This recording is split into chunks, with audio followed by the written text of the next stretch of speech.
the South Pole, a frozen desert of endless white, where temperatures plunge to unbearable depths and survival hangs by a thread. For Robert Falcon Scott, leading his British Antarctic expedition of 1910-1912 was a quest for glory and discovery. But as his team braved the harshest environment on Earth, triumph turned to tragedy. This is the story of Robert Falcon Scott, his ill-fated expedition, and the enduring lessons of human determination and frailty. The call to conquer the South Pole.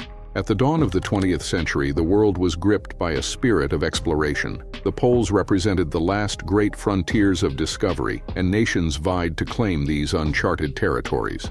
Robert Falcon Scott, a naval officer and seasoned explorer, was no stranger to the Antarctic. He had led a prior expedition in 1901-1904, which established him as one of Britain's foremost explorers. By 1910, Scott was ready to return, this time with a singular mission: to reach the South Pole before anyone else. The British Antarctic expedition was a grand endeavor, fueled by national pride and the promise of scientific discovery. Scott's team included seasoned explorers, scientists, and support staff, all united by a shared dream of achieving the impossible. However, Scott faced stiff competition from Norwegian explorer Roald Amundsen, who secretly redirected his own Arctic mission to challenge Scott for the South Pole. What began as a quest for glory soon turned into a grueling race against time and nature. Preparations for the expedition. The journey to the South Pole required meticulous planning. Scott's team brought cutting-edge equipment for the era, including motorized sledges, ponies, and dogs. Their scientific goals were equally ambitious: to study the region's geology, biology, and climate while pushing the limits of human endurance. But the challenges of Antarctic exploration were formidable. The terrain was treacherous, with crevasses hidden beneath layers of snow. Blizzards could last for weeks, and temperatures regularly fell below 40 degrees Celsius, 40 degrees.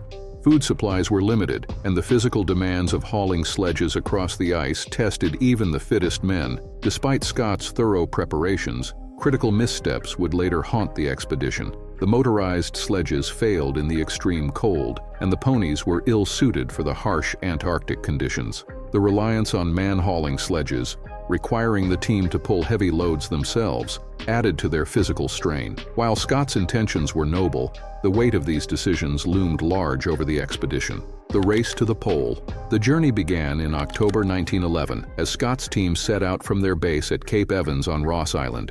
They faced relentless challenges from the start: frostbite, exhaustion, and dwindling supplies. As they advanced across the Ross Ice Shelf and the Beardmore Glacier, the men endured unimaginable hardship. By January 1912, Scott's team was nearing the pole, but their hopes of being the first to arrive were dashed when they discovered Norwegian flags and supplies.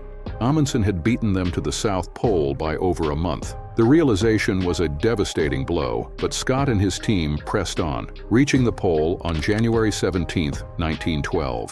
The disappointment of arriving second was compounded by the grueling journey that lay ahead. Returning to Cape Evans would require retracing their steps across hundreds of miles of ice, with depleted resources and deteriorating physical health. For Scott's team, the journey home became a battle for survival against the elements. The tragic return. The return journey was marked by one disaster after another. Exhaustion, malnutrition, and extreme cold took a toll on the team. Lawrence Oates, one of Scott's companions, suffered from severe frostbite and gangrene. Knowing his condition was slowing the team's progress, Oates famously left the tent during a blizzard, saying, "I'm just going outside and maybe sometime." He never returned.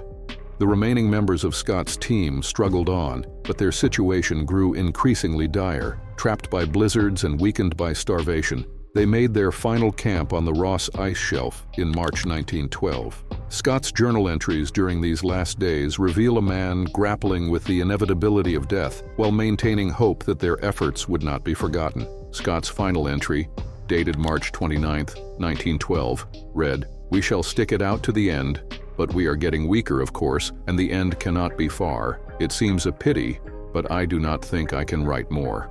The bodies of Scott and his companions were discovered 8 months later by a search party. Alongside them were their journals and scientific samples, preserved in the frozen wasteland as a testament to their courage and determination. The haunting discovery became a poignant reminder of the perils of polar exploration, lessons from the expedition. The tragic end of Robert Falcon Scott's expedition sparked debates that continue to this day. Critics argue that poor planning and decisions, such as relying on ponies and man-hauling rather than exclusively using dogs, sealed the team's fate. Others emphasize the extraordinary challenges they faced and the bravery they displayed in the face of overwhelming odds. Scott's story is a study in the complexities of human ambition. His meticulous record-keeping and commitment to scientific research remain invaluable contributions to Antarctic studies. Yet his expedition also underscores the importance of adaptability and decision-making in extreme environments. The tragedy serves as a cautionary tale for explorers and adventurers. It highlights the thin line between courage and hubris and the necessity of balancing ambition with preparation. The lessons of Scott's journey have informed countless subsequent expeditions, shaping the way explorers approach challenges in hostile environments. The legacy of Robert Falcon Scott. Despite the tragic outcome, Scott's expedition left an enduring legacy. His journals, photographs, and scientific specimens provided a wealth of knowledge about Antarctica, advancing the fields of geology, meteorology, and biology.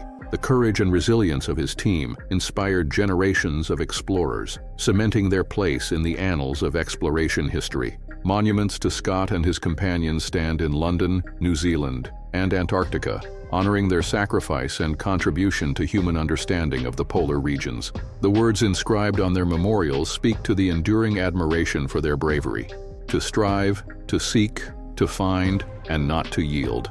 Scott's story continues to captivate and inspire, reminding us of the indomitable spirit that drives humanity to explore the unknown. His legacy is not only one of exploration, but also of perseverance in the face of unimaginable odds. The Frozen Frontier, a lesson in resilience. The story of Robert Falcon Scott and his ill-fated expedition is both a testament to human ambition and a sobering reminder of nature's unforgiving power. The South Pole remains one of the most hostile environments on Earth, and the lessons learned from Scott's journey resonate with explorers to this day. From the icy expanses of Antarctica to the summit of Everest, humanity's drive to conquer the unknown is a double-edged sword, capable of inspiring greatness while demanding the highest price. For Scott and his team, the price was their lives, but their legacy endures as a beacon of resilience, courage, and the pursuit of discovery.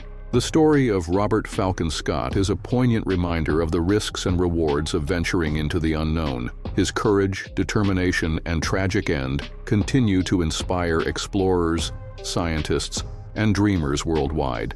If this story resonated with you, please like this video, subscribe for more incredible tales, and share it with someone who admires the spirit of exploration. What are your thoughts on Scott's journey and its lessons? Let us know in the comments below. Thank you for watching, and join us next time as we delve into more extraordinary stories of resilience and discovery.